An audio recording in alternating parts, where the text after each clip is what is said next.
last game of the night. We have the Rams. We have the Bucs. Again, one more time, windailysports.com/chat.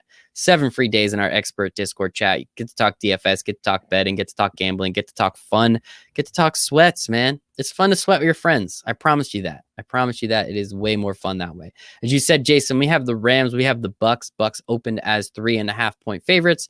You can get it at 4 if you want it, but you can also get it at 3.5 depending on the book you're looking at. I am seeing it is a total of 47 as well. That number's come down a little bit, but we have 92% of the money on the over, which is interesting. Usually the bet doesn't come down when you see something like that happen. How do you think? Do you think, I guess I'll throw your question back at you. Which Brady are we getting? Are we getting the 5-touchdown Brady, or are we getting the 3-pick and 3-point Brady? Regardless of what Brady you get, I don't put money on Jared Goff. Like, I don't put money on Phillip Rivers. I lost some money last week, but I stick to my guns, man. No, you do, but you shouldn't. I stick to my guns, man. I don't bet on the Jets. I don't bet on bad teams. I don't really bet on bad quarterbacks. So I'll take the leadership here with Brady. They figured things out last week. They figured things out again. Goff, not so impressive, man. He had an explosive matchup against the Seahawks. Yes, they won the game.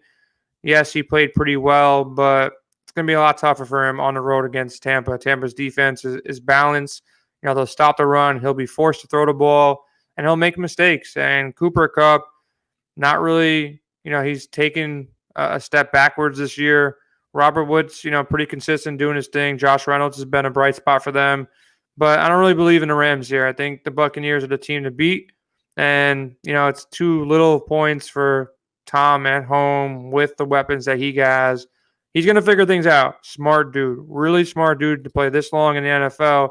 Way smarter than Jared Goff. You can teach him a few things here. And I think the Buccaneers cover here. Yeah, this is an interesting one. I also want to say, what up, George? He says, what's up to us? So I feel like we should say it back. What's up, George? We appreciate everything you do. This is an interesting one. 3.5, 4 points. I don't know. Sia told me stop taking all the favorites. So I started to listen to him, and it's kind of been working. This is an interesting one. Monday night, look at the extra day. We did just see the Rams win, but they didn't look so hot against a really bad Seahawks defense, honestly. Granted, Jamal Adams is back, so at least he creates a little bit of disruption. Not very good at playing safety, but good at disrupting things. So we saw a little bit of that.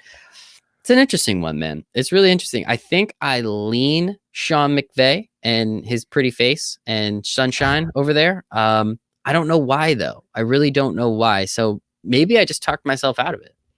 Maybe I'm going to ride with you and the Bucs there. Listen, their run game is not so established. The Bucs defense is a lot better. They got the GOAT and Ronald Jones out there who's just, breaking tackles and running for 90 yards. Shout out to whoever had the balls to play him in DFS last week. Won you a bunch of money. But I'm going to go with the Bucs, man. I think they're a safer play here. At home, Tom Brady. Give me Brady at home against Goff any day of the week. I just don't think he's going to have enough to beat him. They have to win this game to cover that spread, I feel like. I don't think it's going to be a tight game. I think they're going to have to beat him, and I don't think they're going to beat him. If they don't beat him, I think Brady will do enough late to cover that spread. I think you convinced me. I think I'll roll with you. Tom Brady and the Bucs -4. I think last week it was interesting because the Panthers kind of kept into it. If I'm not mistaken, they were up 17-10. It was like, oh, shit, what's happening? And then the Bucs just absolutely rolled from there.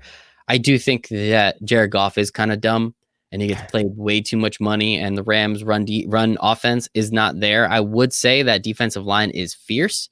Bucs offensive line isn't too bad, so it's definitely going to be interesting to see what happens there, but should be fun. That's why this line's even close, because the only chance you have of beating Brady is putting pressure on him. He's not really the type of quarterback that excels with pressure by running around and clearing the pocket out. So that's why this game is close. If Aaron Donald was on the other side, this game probably be, a 7-point, favor for the Brady Buccaneers. So, but I'll figure out, they have to figure things out to protect that side. If they keep Donald off the ball, they should roll here. That's the only thing. Look, if he pressures him and it turns into a safe game again, he'll have some trouble, but I think they figure things out here and come back strong.